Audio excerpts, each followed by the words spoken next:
berbahagia, Bapak Ibu guru hebat, ya ahobo. Pada kesempatan ini, saya akan menampilkan kegiatan coaching antara kepala sekolah dengan guru mata pelajaran informatika pasca kegiatan observasi kelas.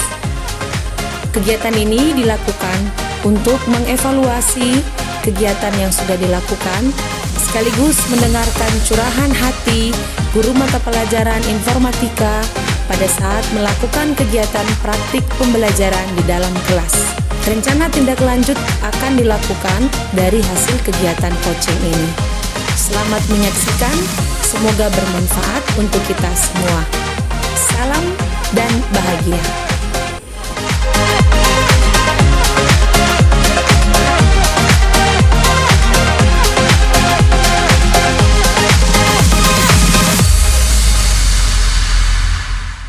Baik, selamat pagi Pak Budi. Selamat pagi Bu. Baik, terima kasih Pak Budi. Hari ini kita akan melakukan coaching terkait tentang kegiatan supervisi atau observasi kelas yang sudah kita lakukan ya sebelumnya di kelas 7 Bayu C3 ya, dengan mata pelajaran yang Bapak Budi asuh yaitu informatika.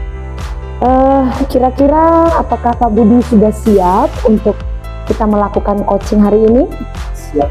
Sudah siap ya. Nah, perlu saya sampaikan tujuan coaching ini adalah untuk kita saling mengevaluasi kegiatan yang sudah kita lakukan, kegiatan observasi, dan nanti sekaligus melihat kira-kira apa yang kelemahan-kelemahan yang Bapak Budi rasakan sendiri ketika melakukan observasi.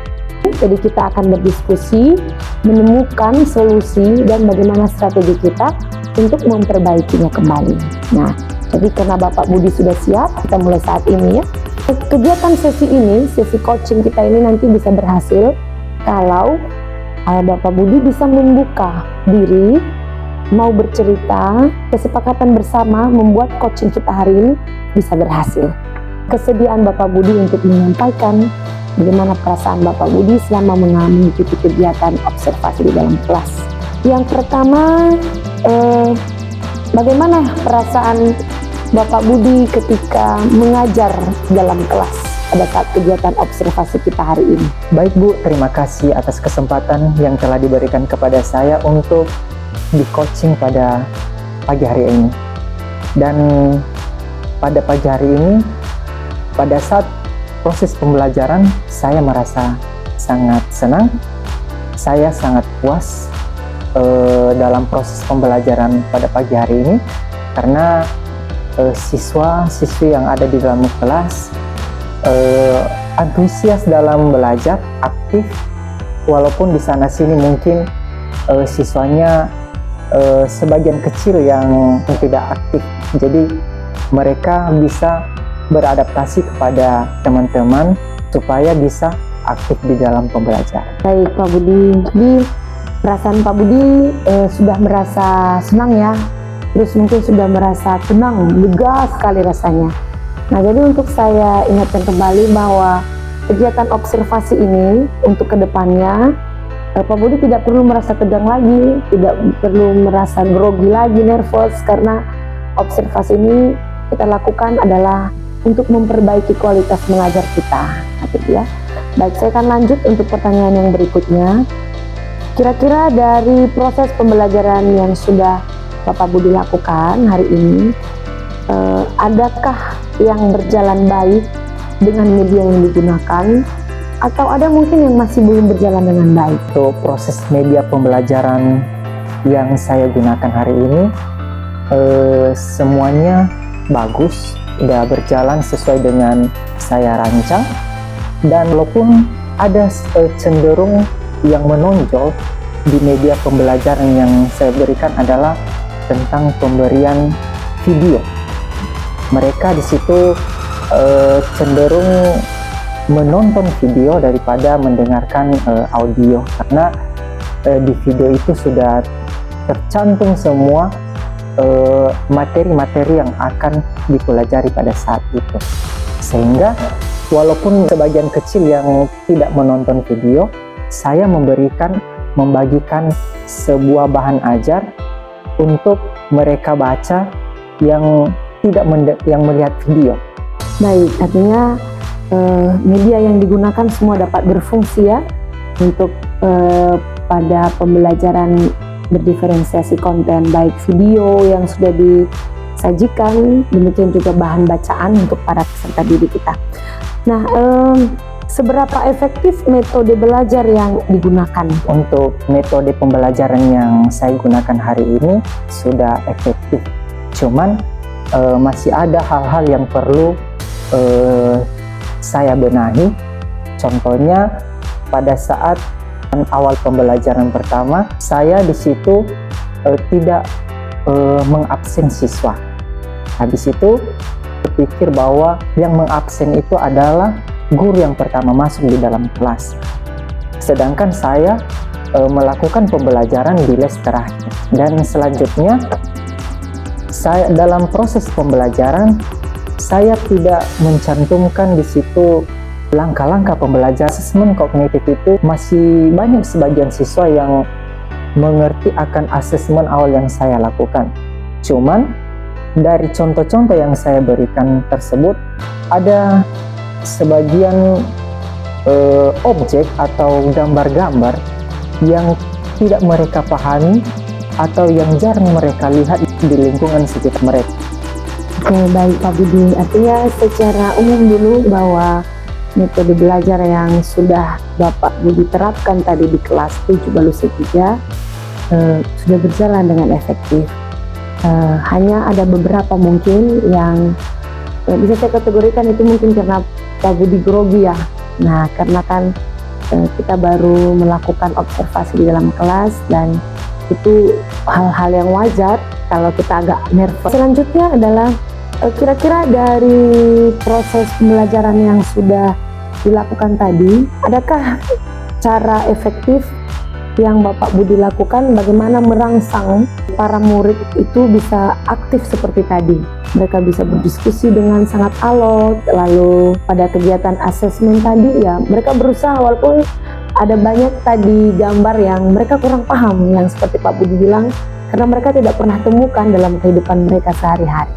Nah, kira-kira apa yang strategi yang Pak Budi lakukan tadi itu sehingga anak-anak bisa merangsang keaktifan belajar mereka? Untuk menciptakan pembelajaran yang efektif, saya memberikan sebuah langkah-langkah dalam proses pembelajaran. Contohnya yang pertama adalah yang stimulus. Jadi pada stimulus ini kan saya akan memberikan sebuah pertanyaan yang merangsang kepada peserta didik untuk mengetahui seberapa siap mereka untuk belajar dalam pertanyaan pemantik yang saya berikan. Selanjutnya pada proses pertanyaan, contohnya asesmen kognitif, saya memberikan yang namanya objek atau gambar-gambar yang mudah dipahami oleh peserta didik, sehingga apa yang mereka ketahui, apa yang saya berikan contoh, mungkin di sana adalah contoh-contoh yang jarang mereka lihat di lingkungan mereka sekitar. Jadi kedepannya saya akan memberikan contoh-contoh gambar-gambar yang bersifat kartun-kartun gitu, sehingga mereka dengan mudah dalam menangkap pembelajaran yang akan saya berikan, sehingga pembelajaran yang saya berikan itu mungkin bisa menjadi lebih efektif daripada sebelum. Baik, nah sekarang saya lanjut ke pertanyaan berikutnya ya. Jika saya punya rentang skor dari angka 1 sampai angka 10, 1 mewakili masih jauh dan 10 itu sudah sesuai dengan tujuan. Di mana posisi Bapak Budi saat mengajar tadi? Menurut saya, tentang skor yang saya dapatkan mulai dari angka skor 1 sampai 10, 7. Tapi saya tidak tahu dengan apa penilaian dari Ibu Kepala Sekolah. Baik, jadi di angka 7 ya. Kalau di angka 7 itu ya itu sudah baik ya. Baik, nah ini Pak Budi yang menilai ya, bukan saya. Dalam proses pembelajaran tadi, kira-kira ada nggak yang perlu Bapak Budi perbaiki? Baik Bu, menurut saya yang perlu diperbaiki adalah terutama dalam langkah-langkah dalam proses pembelajaran. Mungkin saya tidak maksimal. Salah satunya adalah mungkin dalam pembukaan pada saat pembelajaran. Dan selanjutnya dari yang saya lakukan mungkin langkah-langkahnya belum saya sampaikan kepada anak-anak. Bagaimana caranya agar partisipasi peserta didik itu dapat lebih meningkat saat pembelajaran? Dan apa yang bisa Bapak Budi lakukan untuk membuat kegiatan itu sehingga tujuan pembelajaran dapat lebih mudah dicapai oleh para peserta didik?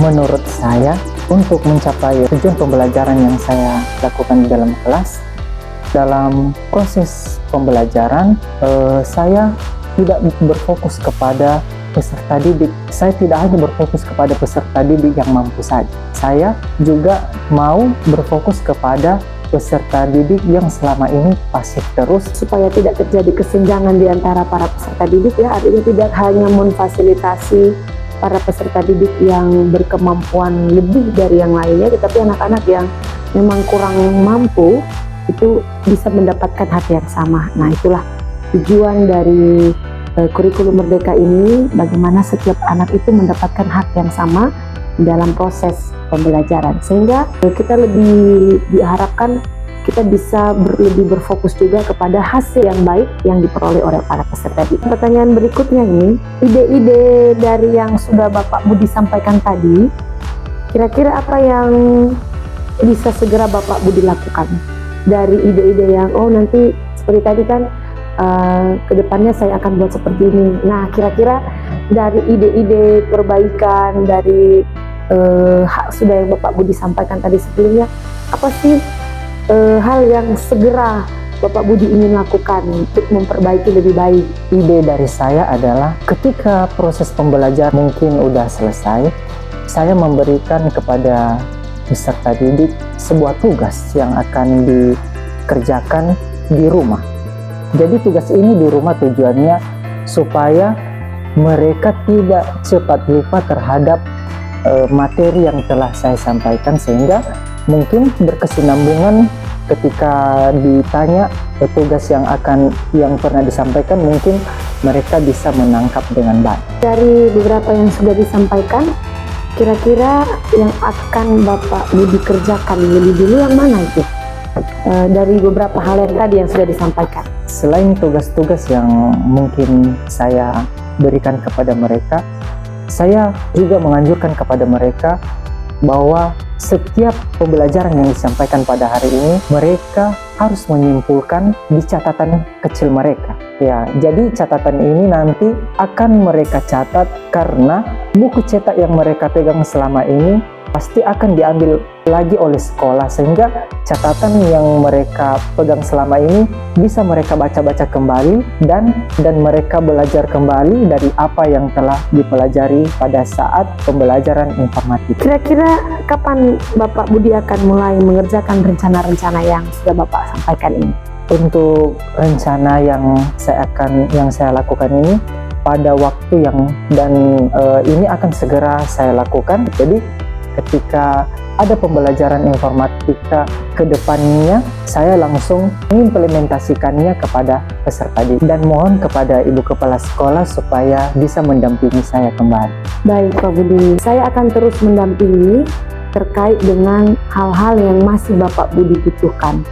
Nah, jadi keterbukaan dan kerjasama yang baik, tentu kita bisa melakukannya secara bersama-sama, sehingga apa yang menjadi kelemahan kita, apa yang harus kita perbaiki itu bisa dapat segera kita lakukan. Nah, jadi saya nanti menunggu rencana aksi dari Bapak Budi, dan tentunya ini akan nanti mulai dari perencanaan. Bapak Budi rancang pembelajaran itu dari beberapa tadi yang sudah Bapak Budi sampaikan, yang masih perlu harus dikuatkan kembali.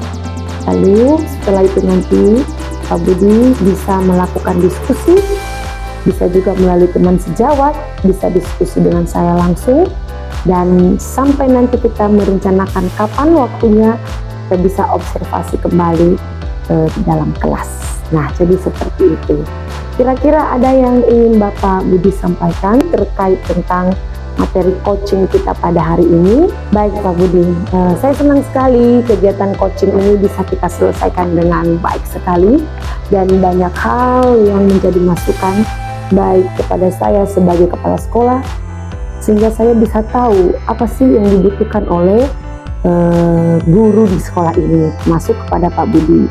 Kemudian saya juga senang sekali Pak Budi bisa berbagi apa yang Pak Budi alami dan apa yang perlu lagi kita kuatkan, perlu lagi saya dampingi untuk mencapai sebuah proses pembelajaran untuk meningkatkan hasil belajar peserta didik.